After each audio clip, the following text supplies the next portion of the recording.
إنك حميد مجيد اللهم بارك على محمد وعلى آل محمد كما باركت على إبراهيم وعلى آل إبراهيم إنك حميد مجيد.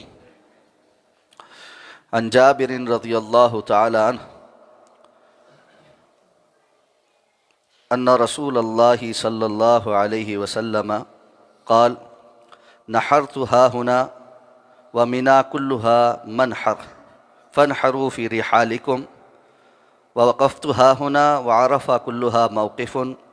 ووقفت هاهنا وجمع كلها موقف. رواہ مسلم۔ حضرت جابر رضی اللہ تعالیٰ عنہ روایت فرماتے ہیں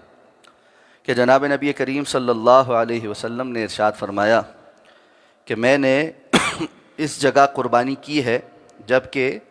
مینا کی وادی ساری کی ساری منحر ہے، یعنی قربان گاہ، پس تم اپنی ٹھہرنے کی جگہ میں بھی قربانی کر سکتے ہو۔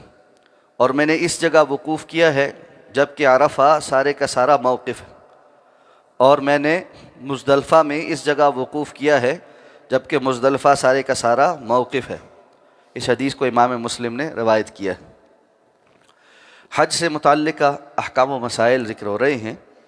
اور ہم نے حضرت جابر رضی اللہ تعالیٰ عنہ کی ہی ایک طویل روایت کا کچھ حصہ گزشتہ دروس میں سیکھا، جس میں آپ صلی اللہ علیہ وسلم کی حج کی کیفیت بیان ہو رہی تھی۔ اور مزدلفہ سے واپس آ کے آپ صلی اللہ علیہ وسلم نے 10 ذی الحجہ یوم النحر کو جو مناسک ادا کیے ان کی تفصیل ظہر کی نماز تک، یعنی آپ صلی اللہ علیہ وسلم نے قربانی کرنے کے بعد طواف افاضہ کے لیے جب بیت اللہ تشریف لے گئے اور وہاں ظہر کی نماز پڑھی، وہاں تک جان لی تھی۔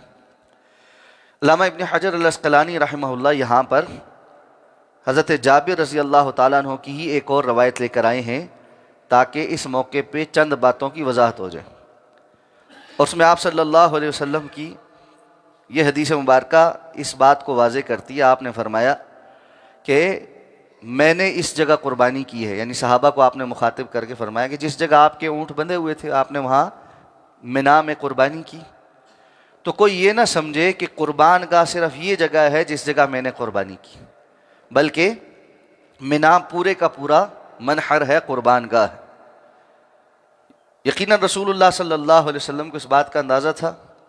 کہ اس وقت بھی 1.25 لاکھ کے قریب لوگ یہاں موجود ہیں، ان سب کا صرف اس جگہ پر قربانی کرنا جہاں آپ صلی اللہ علیہ وسلم نے قربانی کی ایک تکلیف کا سبب بن جائے، مشکل ہو جائے، اور اسی طرح بعد میں آنے والے وقتوں میں یہ اضافہ ہوتا چلے گا۔ اب تو اتنی دنیا ہے، تو اگر صرف اس جگہ کو مخصوص کیا جاتا تو یہ تکلف ہو جاتا اور بہت زیادہ مشکل ہو جاتا، اور معلوم ہے کہ دین آسان، اور رسول اللہ صلی اللہ علیہ وسلم ہر ممکن کوشش کرتے تھے کہ امت کے لیے کسی بھی عبادت کو بجا لاتے ہوئے آسانی کا معاملہ فرما۔ تو اس لیے آپ صلی اللہ علیہ وسلم فرمایا کہ مینا سارے کا سارا یہ قربان گاہ۔ اسی طرح آپ نے فرمایا میں نے اس جگہ عرفات میں وقوف کیا، جو ہم نے پہلے بات کی کہ مسجد نمرہ آج ہے، اس کے قریب آپ صلی اللہ علیہ وسلم نے اپنا خیمہ لگوایا اور وہیں پر آپ نے خطبہ ارشاد فرمایا۔ لیکن آپ نے فرمایا کہ وادی عرفات ساری کی ساری ہی وقوف کی جگہ، اس لیے کوئی شخص کہیں پر بھی ہے، عرفات میں پہنچ گیا ہے اور وہ وادی عرفات کی حدود میں کسی بھی جگہ پر ہے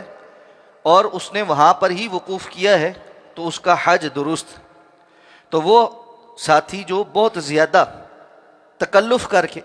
کوشش کر کے، دھکم پیل کر کے جاتے ہیں کہ جی ہم نے جو ہے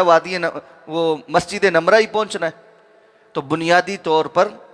یہ ایک اپنے ساتھ مشکل کا معاملہ کرنا۔ موسم بھی اب بڑی شدت کا، گرمیوں کا حج، ایسے میں لوگوں کے لیے زحمت کا سبب بننا اور اپنے لیے بھی مشکل کھڑی کرنا، یہ مناسب بات نہیں۔ اسی طرح آپ نے فرمایا مزدلفہ میں نے اس جگہ وقوف کیا، جبکہ پورا مزدلفہ ہی وقوف کی جگہ ہے تاکہ لوگوں کے لیے حرج نہ ہو۔ تو حج کے دوران اللہ کے رسول صلی اللہ علیہ وسلم نے یہ جو آسانیاں بیان فرمائی ہیں ان کو ضرور اختیار کرنا چاہیے تاکہ انسان ایکسٹرا مشقت سے بچے اور جو ضروری کام کرنے کے ہیں وہ صحیح انداز میں کر سکے۔ تو بہت سارے لوگوں کو دیکھا کہ وہ عرفہ کے دن مسجد نمرہ پہنچنے کے لیے بہت مشقت برداشت کر لیں گے، دھوپ پہ بہت کچھ تکلیف برداشت کریں گے، اور آگے کے دنوں میں بیمار ہو کر جو یوم النحر کی اہم ترین مناسک ہیں اور بعد کے ایام میں منا کے اندر جو رمی کے معاملات ہیں ان سے محروم ہو جائیں گے اور ان کو صحیح طریقے سے ادا نہیں کر سکیں گے۔ تو اس لیے ہر چیز کو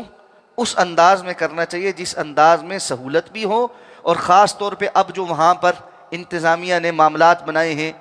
تاکہ سب لوگوں کے لیے آسانی ہو، ان قاعدے اور قوانین کی پاسداری کرنی چاہیے۔ اللہ ہمیں سمجھ کر عمل کرنے کی توفیق عطا فرمائے۔ سبحانک اللہم و بحمدک، نشہد ان لا الہ الا انت، نستغفرک و نتوب۔